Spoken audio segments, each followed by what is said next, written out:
Hi guys, welcome to my channel. Hope you are doing good. So today I'm going to be talking about manhwa and webtoons with obsessive, possessive or yandere male leads. But before we begin with the video, make sure to subscribe and like the video. So let's begin our list. Coming at number 1, we have This is an Obvious Fraudulent Marriage. Marilyn is the daughter of a count. After her country being invaded and conquered, Marilyn must find a husband ASAP to inherit the title and land to protect her family and people. She commissions the mysterious leader of the Nine Knight Guild, which is an intelligent group, to matchmake her a suitable husband, since so many of the young noblemen were stripped of their titles after the war.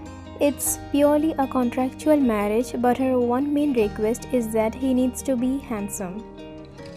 What she doesn't anticipate is that the mysterious leader is actually the notorious King's Aide and merciless warrior who conquered all the surrounding countries with his superhuman strength and powers. He is Delis Khalid, named after the creation who consumed the gods. More interestingly, Delis, who was in disguise, falls in love with Ridin at first sight, and he rigs our matches to ensure that she chooses him to be her husband for the contract marriage. The story focuses mostly on the two characters, but there are some side couples that help round out the cast and give the story a bit of variety. The overall plot is actually pretty interesting too, and actually has to do something with reincarnation. There are misunderstandings, but they are all minor fluff ones that are resolved soon enough and quite funny. No pointless ones, not frustrating dramatic ones. If you are here for fluffy romance, comedy and tons of man candy, give this a try.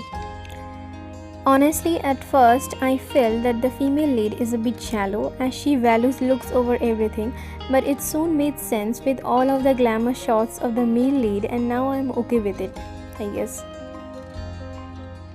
The male lead is one of those warmonger with a heart of gold, but only for the woman he loves.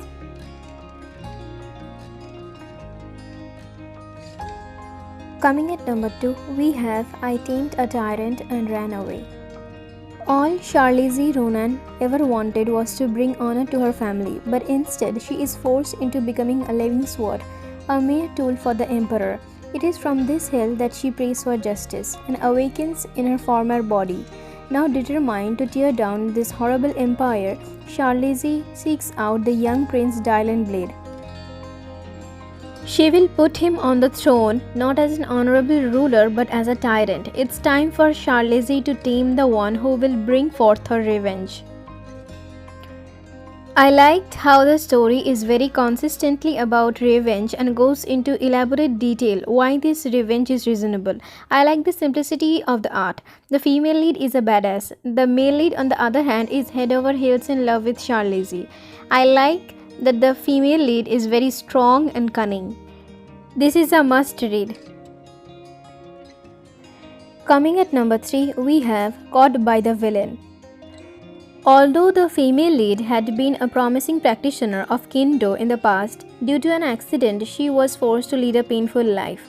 After Siyu Yuri gets into a car accident during her trip back home, she reincarnates into the novel The Song of the Moon and becomes the elder twin sister of a side character who meets a destructive end, Selena. When Selena's twin brother Celestine runs away before his military conscription, she has no choice but to enlist under his name to avoid getting her entire family executed. But hiding her identity won't be so easy once Ignace takes note of her impressive sword skills and sets his sight on turning Sir Celestine into his top henchman. With the threat of execution looming over her head, Selena tries to avoid getting caught by the villain Ignace. The female lead is humble and wants to avoid problems in order to live a peaceful life with her family. The way she interacts with the other male leads, such as being spotted, attracting attention and curiosity, and the development of the relationships are really well conducted, and it's really exciting. The fact she is hiding who she is and her true power. If you are into cross-dressing female leads and tsundere male leads, you will probably enjoy this manhwa a lot. Coming at number 4, we have Marilyn likes Larianza too much. Reading about Larianza was an innocent pastime, but Song Yusul never imagined becoming personally entangled in her story. When she wakes up in a fictional world as Larianza's best friend Marilyn, she quickly realizes that her favorite novel star desperately needs her protection. The thing is, Larianza is just a little too sweet for her own good, which makes her an easy target for master manipulators like Shibel. As Larianza's loyal friend, it's up to Marilyn to save her from the boy who will one day ruin her life. But Marilyn's desperate attempts to circumvent Sibyl only seem to pique his devilish curiosity. With the antagonist now suddenly interested in her, Marilyn set out to foil Sibyl's sinister plot to use her to get to Larianza. The new Marilyn identifies Larianza's good heart and really values it. She doesn't have a well thought out plan or a scheming mind, but she wants the best for the heroine. I love that the male lead is a Yandere. Marilyn and Larianza have a nice relationship that isn't forced or overbearing. It's just two cute good friends. It's also nice to see the villainess and heroine as actual friends. Larianza is not silly. She is only naive, and considering the world in which she lives, it is not atypical to expect this from her. Overall, it's a cute and hilarious manhwa.